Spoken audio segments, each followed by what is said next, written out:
Sí, ingeniero, buenas tardes. Sí, Kenji, adelante. ¿Quién está con el micrófono? Sósimo, Sósimo. Sósimo.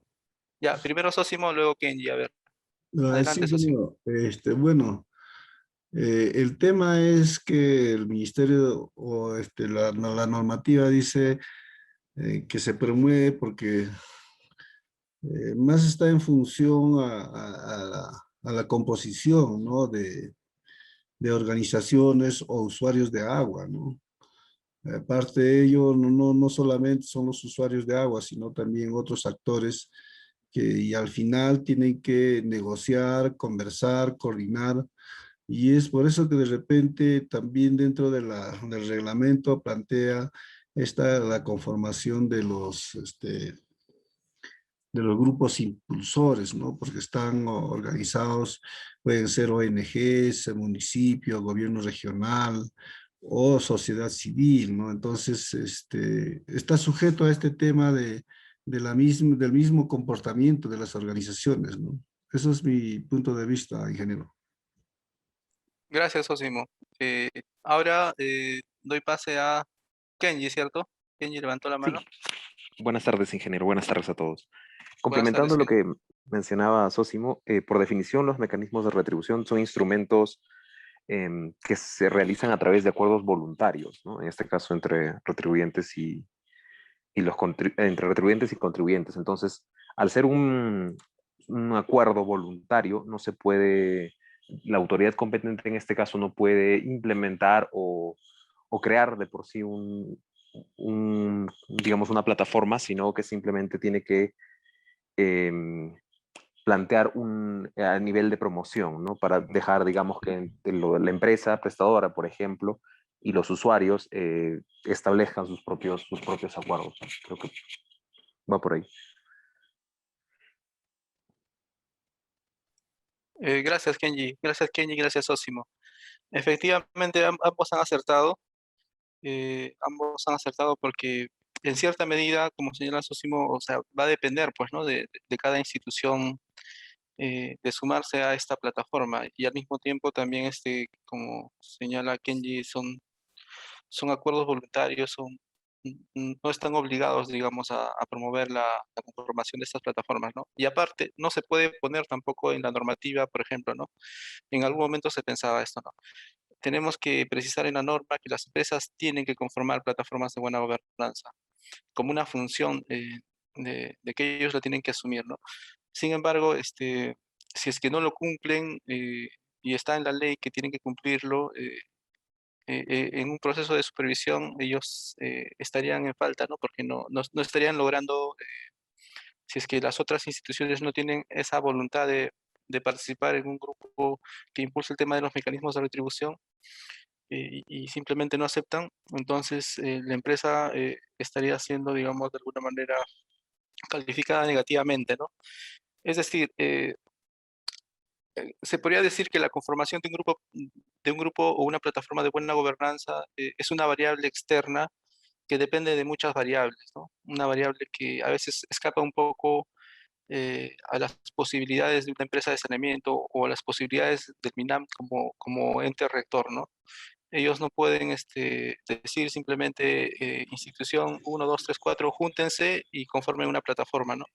Y la EPC tampoco puede hacer eso. Eh, Eso depende mucho de la voluntad y de qué tan comprometidos o interesados estén de participar en estos mecanismos, ¿no? Y por eso es que en la normativa tanto eh, del Ministerio del Ambiente como en la normativa del sector saneamiento figura promover, ¿no? Figura promover la conformación de plataformas de buena gobernanza. Sabemos que las plataformas de buena gobernanza son muy importantes, eso lo han indicado muchos gerentes de empresas de saneamiento, como por ejemplo en Moyobamba, en Abancay. Ellos decían, en Abancay, por ejemplo, decían lo siguiente, ¿no? Que la plataforma les ha permitido tener un respaldo para el tema de la transparencia y el manejo de los fondos, ¿no? Incluso un respaldo ante las comunidades, porque a veces cuando la empresa de saneamiento va sola, sin un grupo que lo respalde, la comunidad puede tener ciertos prejuicios, tener ciertas ideas equivocadas, ¿no? Equivocadas sobre las intenciones de la empresa de saneamiento en ese espacio donde ellos residen. Pueden pensar de que quieren adueñarse de sus tierras o quitarles el agua, cosas así, ¿no? Ellos siempre señalan eso. Entonces, una plataforma, cuando hay varias instituciones de promedio que están controlando y vigilando y al mismo tiempo están ayudando a explicar en qué consisten los mecanismos, eh, y no es solamente el EPC la que está detrás, entonces eso es muy, muy importante en el proceso de la implementación de los mecanismos, ¿no? Entonces, es muy importante, pero al mismo tiempo no es tan sencillo de, de realizar o de conformar, ¿no? Entonces, depende mucho de la voluntad de las instituciones. Entonces, quería recalcar eso como una variable dentro de estas normativas, ¿no? ¿Qué otra función tiene el Ministerio del Ambiente? Dice en la G, ¿no? Promover la conformación de estrategias de financiamiento que contribuyan con la sostenibilidad de los merece. Ya, esa es una función también muy importante que actualmente tal vez no se está realizando como tal, ¿no? Porque en lo que compete a los mecanismos de retribución, eh, las que están invirtiendo principalmente son las empresas de saneamiento, ¿no? Las empresas de saneamiento y ciertas instituciones, como tal vez en Piura, donde hay un fondo de agua, en algunas regiones donde existen ciertas iniciativas, ¿no? Desde el sector, desde las juntas de riego o de otros espacios. Pero fuera de ellos, las principales instituciones que están invirtiendo en los mecanismos de retribución son las empresas de saneamiento, ¿no? A través de la tarifa. Eh, Sabemos que los ecosistemas brindan múltiples beneficios, como hemos visto en los videos, beneficios que de alguna manera también contribuyen al sector energía, ¿no?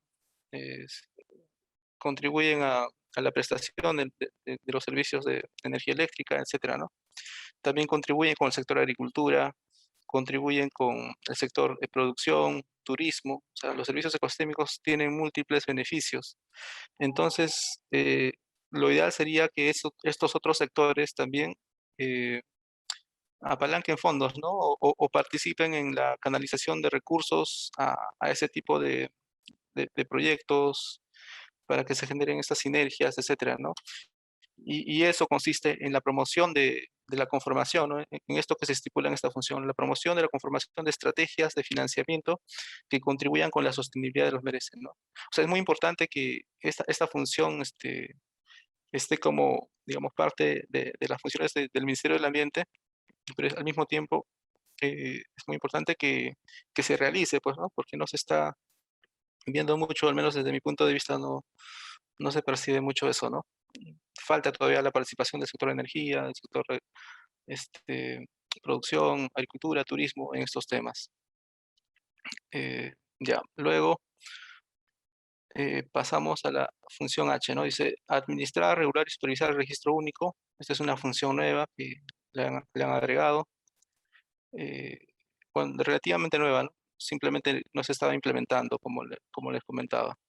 Ya estaba escrita en la normativa, en el reglamento, en la 3215, pero no se estaba, digamos, explicando en qué consistía y qué beneficios iba a tener. Ahora está un poco más aterrizada esa función, como lo vamos a ver más adelante.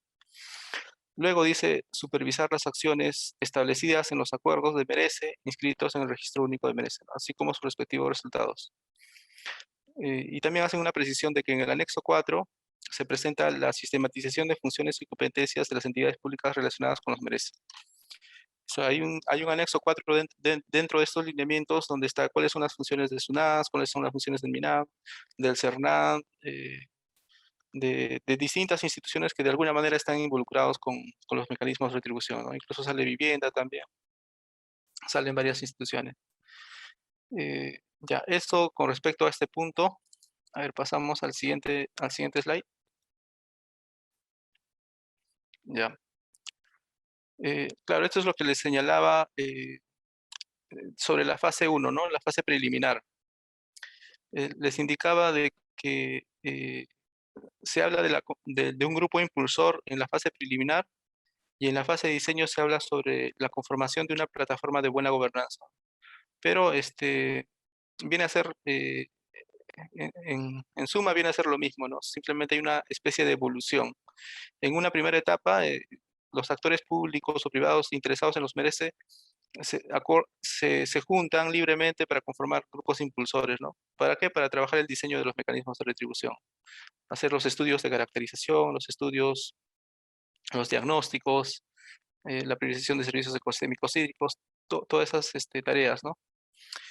Eh, y en la fase de diseño, que es la fase 2, ya se van estableciendo o consolidándose ese grupo impulsor y pasa a denominarse plataforma de buena gobernanza, ¿no?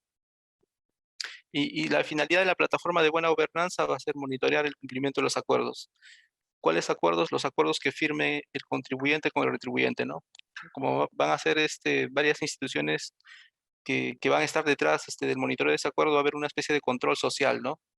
Y lo que se va a procurar es que se respeten aquellos compromisos o que se cumplan esos compromisos, ¿no? Para esto tal vez también es importante comentarles la experiencia de Cusco, ¿no? En Cusco existe un convenio tripartito, un convenio que ha suscrito la empresa de saneamiento, el comité de Piura y Corimarca y la municipalidad de Chinchero, ¿no? Son tres instituciones que han suscrito un convenio, como se explicó en la anterior sesión, ¿no? Y en ese convenio se han establecido varios compromisos, ¿no? Compromisos por parte de la EPS, compromisos por parte de la municipalidad y compromisos por parte de las comunidades representados por el comité. Sin embargo, según lo que nos comentan, tanto la EPS como la municipalidad, en los procesos de asistencia que hemos brindado, los compromisos no se están cumpliendo, nos dicen, la municipalidad no está haciendo esto, que la EPS no está haciendo esto y la misma comunidad no hace ciertos aspectos, ¿no? Los proyectos sí se han ejecutado y todo, pero hay ciertos compromisos que no se están cumpliendo.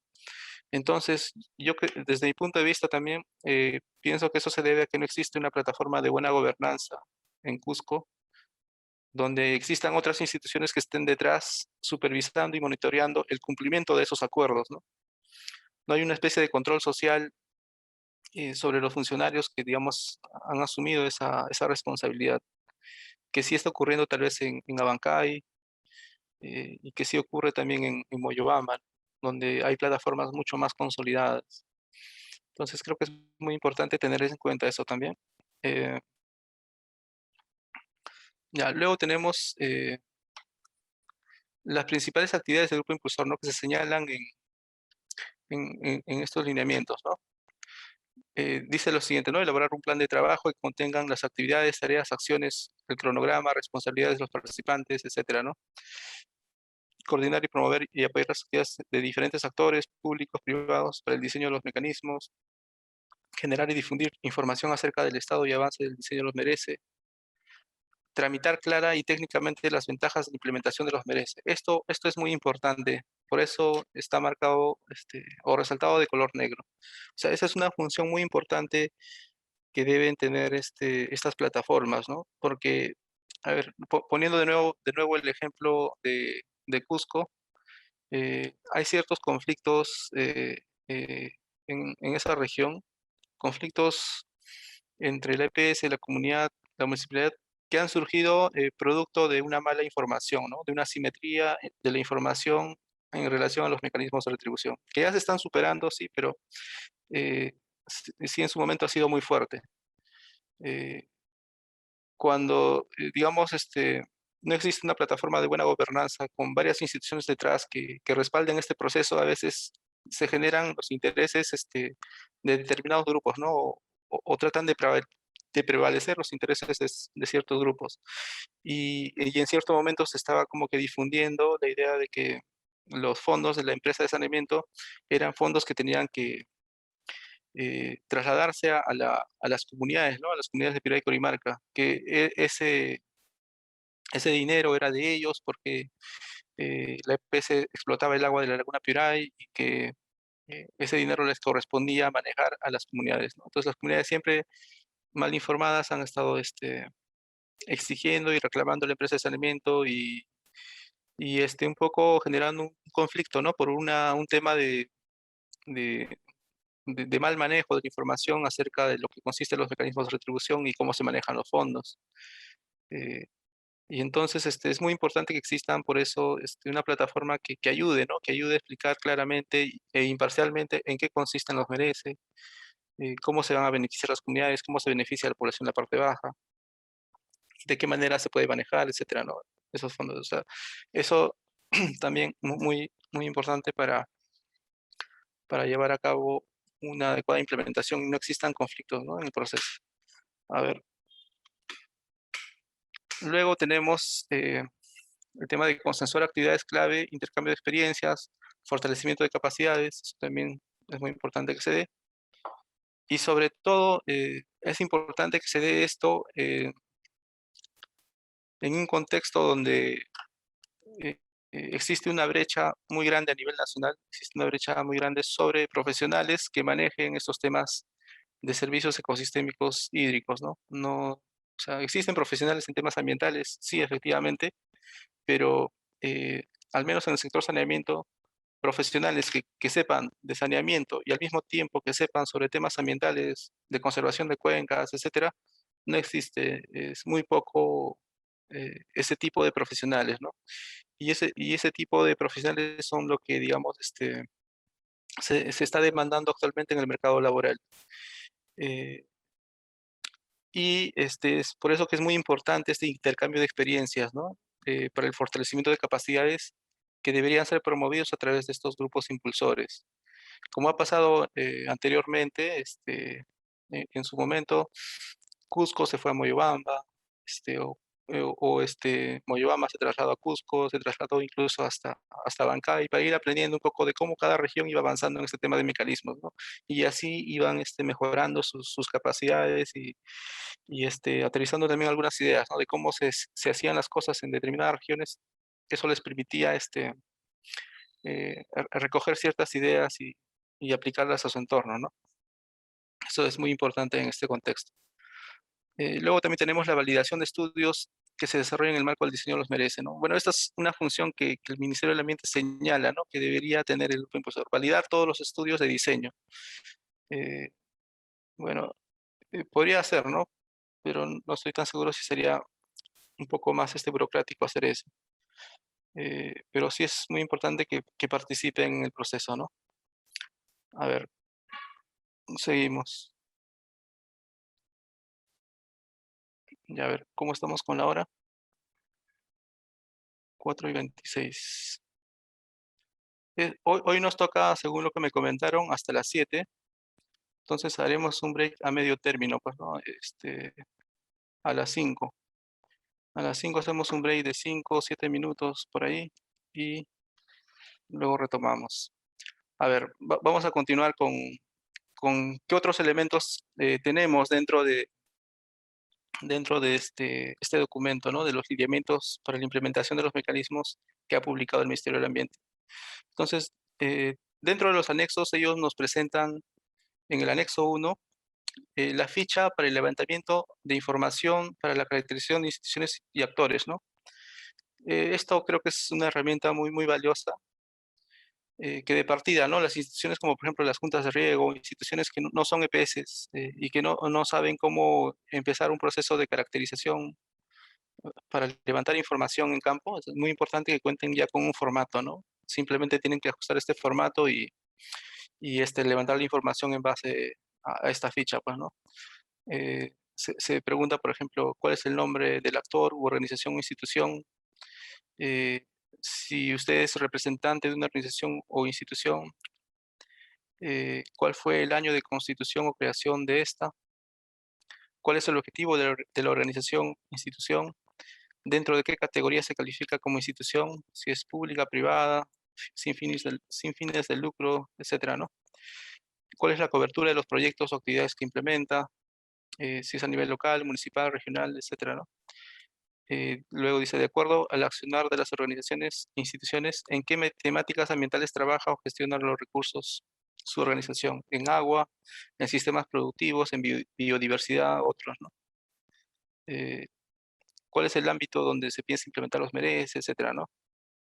Etcétera. Hay un conjunto de preguntas creo que son muy pertinentes y de acuerdo al contexto se pueden ir adaptando estos formularios para recoger información sobre las instituciones o actores, ¿no? Y en base a esa sistematización de distintos actores, luego ya se promueve la conformación de reuniones, mesas de trabajo para, ya sea para la conformación de un grupo impulsor o una plataforma de buena gobernanza, o para trabajar los temas del diseño, ¿no? De los mecanismos de retribución. Es muy importante tener en cuenta estas fichas. Eh, a ver, qué más tenemos en los lineamientos? Tenemos lo siguiente, ¿no? Eh, tenemos un modelo referencial de acuerdo de merece. O sea, el acuerdo que va a suscribir el contribuyente con el retribuyente, ¿no? Ya está, digamos, el formato, eh, quién va a ser el contribuyente, quién va a ser el retribuyente, solamente falta completar los nombres, DNI, algunos detalles ahí. Están las cláusulas donde están los antecedentes, cuál es el objeto del acuerdo, ¿no? Cuáles son las obligaciones que van a asumir las partes, qué obligaciones asume el contribuyente, es decir, las comunidades, y qué otras obligaciones asume el retribuyente, es decir, la EPS, acá dice, ¿no? El monto que genera y canaliza, tal vez, ¿no? 1 millón tal de soles, que es lo que va a financiar para todas las acciones en la cuenca, ¿no? Podría ser por ejemplo, ¿no? Eh, luego también están los compromisos de las partes, etcétera, ¿no? Tenemos la ubicación y descripción del área del ecosistema donde se implementará el merece, el reconocimiento económico y la modalidad de retribución. Esto lo vamos a ver un poco más, con más detalle adelante también en las siguientes slides. Y la estrategia de financiamiento, etcétera, ¿no? Tenemos todas las cláusulas que usualmente tiene un contrato, un acuerdo de mecanismos de retribución. Ya, sobre esto también quería comentarles lo siguiente, ¿no? En la normativa del sector saneamiento, anteriormente en la 045, la directiva de mecanismos de retribución, la 045 que se aprobó en el año 2017, también teníamos un anexo, ¿no? Un anexo de modelo de acuerdo. Teníamos un modelo de acuerdo y en la práctica cuando las empresas nos mandaban, ¿no? Nos mandaban para dar alguna opinión técnica sobre el acuerdo que ellos habían suscrito o querían suscribir con las comunidades, cada empresa manejaba su propio modelo de acuerdo, ¿no? Es decir, los anexos que vemos que se estaban considerando dentro de la directiva 045, como que no lo usaban mucho, era como que estaba ahí por las puras, pues, ¿no? Porque en la práctica al final ellos manejaban sus propios acuerdos, manejaban sus propios formatos. Entonces, cuando ya se actualiza la directiva 045 de mecanismos de retribución, en lo que ahora es la 039, eh, la nueva directiva de mecanismos de retribución, se quita este anexo del formato del acuerdo, eh, debido a esa casuística que habíamos recibido, ¿no? De todas las empresas que nos mandaban sus acuerdos. Porque un poco también habían algunas quejas de que todo estaba un poco parametrizado y no se ajustaba a lo que ellos querían. Y por esa razón también se decidió quitar, ¿no? Pero pensando esto en su sentido, en un sentido más amplio, porque los lineamientos del Ministerio del Ambiente, como les comentaba, tienen una mirada transversal a todos los sectores, a todas las instituciones público-privadas que quieran implementar estos esquemas de mecanismos de retribución. Entonces yo creo que tal vez este formato sí les podría ser útil, ¿no? Tener una referencia, una idea general, no tiene que tener las mismas cláusulas necesariamente, pero sí más o menos una idea de qué contenido debería tener, ¿no? Entonces en ese sentido creo que sí es correcto, pero ya lo veremos también pues en la práctica, ¿no? En la práctica cómo funciona esto, porque todo este documento, todos estos procedimientos se han aprobado recién en enero. Tanto el registro único como estos formatos recién se van a poner a prueba, ¿no? Cuando las instituciones empiecen a implementar y utilizan estos formatos, seguramente vamos a saber si efectivamente son útiles o se tienen que hacer algunas adecuaciones, cambios. Seguramente el Ministerio del Ambiente va a hacer eso, ¿no? Va a hacer ese trabajo. A ver, esto respecto los acuerdos. Bueno, son más cláusulas, ¿no? Son hasta esta hoja. ¿Y qué más? A ver, ya, ellos también tienen este otro anexo que se refiere al anexo 3, los indicadores de productos y resultados. Y creo que también esto es muy oportuno, tener este tipo de indicadores para ciertas acciones que se van a considerar en un proyecto, en un plan de intervenciones, ¿no? Por ejemplo, si implementas puestos de vigilancia y control, ya sabes más o menos cuál va a ser tu indicador, ¿no? Número de puestos de control y vigilancia, que es muy importante también en estos temas de mecanismos, ¿no? Y hay una descripción sobre ese indicador. Lo mismo en la instalación de cercos excluidores. ¿Cuál es el indicador, no? A veces es muy difícil encontrar un indicador, pero acá ya te dicen, ¿no? Son el número de metros lineales de cercos excluidores o superficie con cercos excluidores, ¿no? Hay dos opciones de indicadores que te presentan. Para reforestación y revegetación también, número de plantones, superficie con plantones, ¿no? Instalación de mejoramiento de cochas, también número de cochas, etcétera, ¿no? Y varios ejemplos de indicadores. En el caudal, en el tema de regulación hídrica también te presentan una propuesta que es el porcentaje de incremento del caudal en la época de estiaje, y hay una forma de cálculo incluso, ¿no? El caudal en el tiempo 1, el caudal en el tiempo 0, un promedio, y te sale, ¿no? El caudal en la época de estiaje. Bueno, todo esto también está, digamos, para ponerse a prueba, siendo que no se han implementado aún. Ya, y eso básicamente en estos anexos, ¿no? Les comentaba también de que en el anexo, existe un anexo donde están las funciones de las distintas instituciones que participan en los mecanismos de retribución, ¿no? ¿Cuáles son sus funciones y competencias, ¿no? Este es en el anexo 4. Bueno, en este también se resalta que el MINAM es el ente rector, eh, que fomenta la implementación de los mecanismos de retribución, aparece también en las UNAS, aparecen varias instituciones, ¿no? Solamente le he sacado, muestro acá una parte, ¿no? Pero ahí para que lo puedan revisar con más detenimiento en el anexo 4. Ya, ahora vamos a ver el registro único. A ver, vamos al punto 2. Ya, ¿qué nos dicen sobre el registro único? ¿Cuál es el objetivo del registro único? Dice, es poder evaluar el progreso de los mecanismos de retribución, darles una mayor legitimidad y focalizar el apoyo técnico desde el gobierno u otras entidades, ¿no? Ese es el objetivo que está considerando el Ministerio del Ambiente. Dice, el MINAM evalúa y aprueba la inscripción del acuerdo en el registro único y con dicha inscripción valida el merece contenido en él. Esta validación implica el reconocimiento por parte del MINAM de la existencia de un mecanismo de retribución, potencialmente o efectivamente. Genera, mantiene, incrementa o mejora la provisión de los servicios ecosistémicos.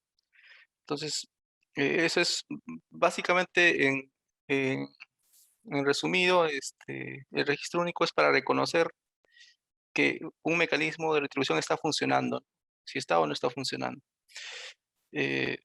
¿Cuáles son las etapas para el proceso de registro único? Son 4 etapas, ¿no?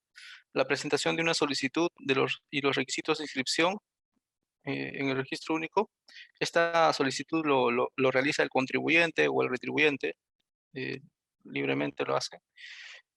Luego, una revisión de la documentación presentada y según corresponda a la formulación de observaciones, es decir, el Ministerio del Ambiente, una vez que reciba el acuerdo, reciba un conjunto de información, como vamos a ver en el siguiente slide, revisa, evalúa eso y si todo está ok, lo registra, ¿no? En el registro único. Luego dice la presentación y subsanación de observaciones en caso haya observaciones y finalmente la inscripción del acuerdo en el registro único, ¿no? O sea, es decir, lo que principalmente se registra en este registro único es el acuerdo que suscribe el contribuyente y el retribuyente.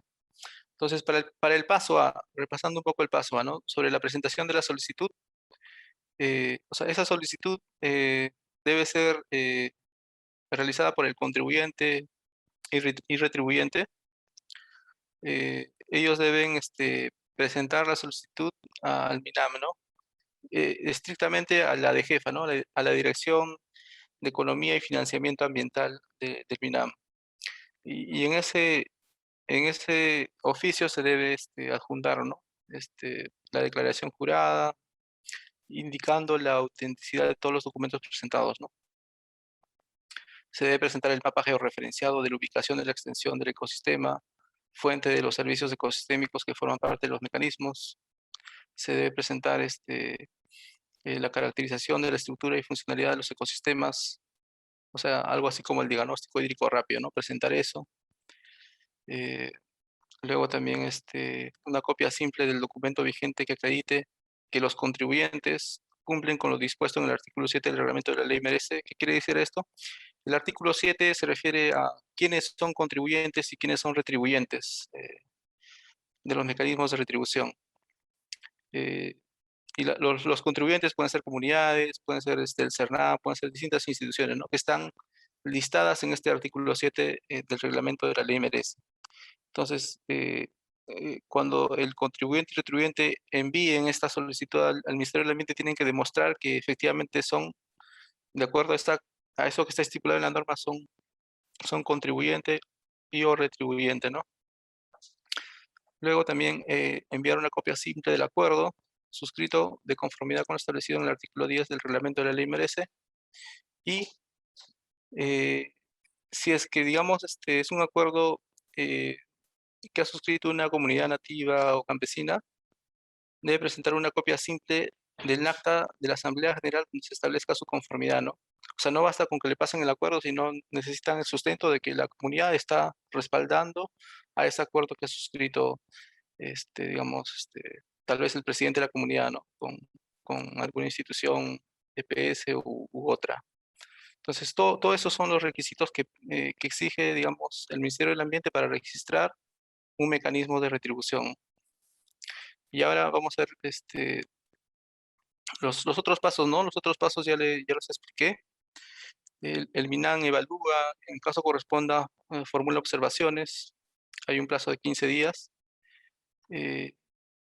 Luego se presenta la subsanación de observaciones.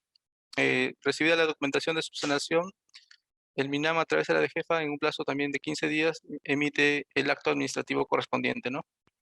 Y luego, finalmente, está la inscripción del acuerdo en el registro único, donde la DGEFA, luego de haber evaluado el merece, emite una resolución directoral reconociendo la inscripción del merece, ¿no? En el registro único y señalando si potencialmente o efectivamente genera o mantiene, incrementa o mejora la provisión de servicios ecosistémicos.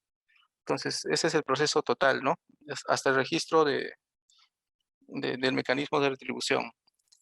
Ya, entonces, hasta ahí, digamos, es todo un procedimiento más burocrático, ¿no? De cómo se registra el mecanismo de retribución. Entonces, lo que es importante preguntarnos, creo que es, ¿cuáles son los beneficios de la inscripción en el registro único, ¿no? O sea, ¿de qué le sirve a un contribuyente o un retribuyente, que su mecanismo de retribución esté registrado, ¿no? En una base que maneja el Ministerio del Ambiente? De acuerdo a lo que está señalado en estos lineamientos, son, digamos, uno, dos, tres, son cinco beneficios que tendría, ¿no? Este mecanismo de retribución. Primero, recibe un reconocimiento por parte del MINAM de que el merece contenido en su acuerdo cumple con conservar, recuperar y usar sosteniblemente las fuentes de los servicios ecosistémicos. O sea, el primer punto básicamente es el reconocimiento, ¿no? El segundo punto, la participación en espacios de articulación. Es decir, el Ministerio del Ambiente seguramente va a invitar a los representantes o los que conforman parte de ese mecanismo de retribución a ciertos eventos, ¿no? Para que se pueda socializar, para que puedan capacitarse y para otros tipos de eventos, ¿no? Y también se les ofrece una asistencia técnica especializada, visitas de campo, provisión de información, metodologías de datos, etcétera, ¿no? Eso también es lo que están ofreciendo. La publicación de logros obtenidos en la implementación de los mecanismos de retribución, básicamente difusión, y otros que el Ministerio del Ambiente considere pertinente, ¿no? Bueno, desde mi punto de vista, haciendo ese análisis de estos beneficios del registro único, eh, creo que debería agregarse tal vez, ¿no? Un beneficio, o sea, es muy importante todo lo que está ahí, la capacitación, la promoción, la difusión, pero creo que es también más importante que eso, que si una institución X participa dentro de un registro y el Ministerio del Ambiente les va a apoyar, tal vez debería enfatizarse este tema del apalancamiento de fondos, de la generación de sinergias con otros actores que también quieran invertir en ese espacio. Bueno, está acá otros que el Ministerio del Ambiente considere pertinente, ¿no? Pero creo que debería estar un poco más claro esa parte, ¿no? Donde el beneficio no solamente es participar en temas de difusión, capacitaciones, sino también el apalancamiento de fondos, la canalización de recursos para que se impulse de mejor manera esos mecanismos de retribución, ¿no? Y se cierren las brechas. Entonces, bueno, desde mi punto de vista, eso es lo que estaría faltando, ¿no? Ya, ahora pasamos al punto 3, las estrategias de financiamiento de retribución. A ver, si hasta ahí hay algunas preguntas, no sé si pueden hacerla libremente. A ver, voy a ver el chat. Levantan la mano nada más y consultan. O todo está ok. La siguiente sesión, bueno, si es que logro participar en la siguiente sesión, podríamos hacer también otro examen de esta sesión, ¿no? Así como iniciamos hoy con el Kahoot, haríamos otro examen de entrada.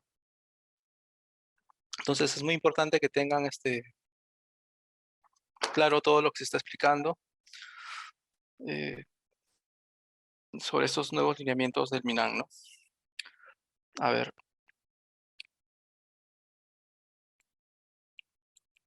Y a ver, ya que nadie consulta, no hay preguntas, entonces vamos a continuar con el punto 3, estrategias de financiamiento de retribución.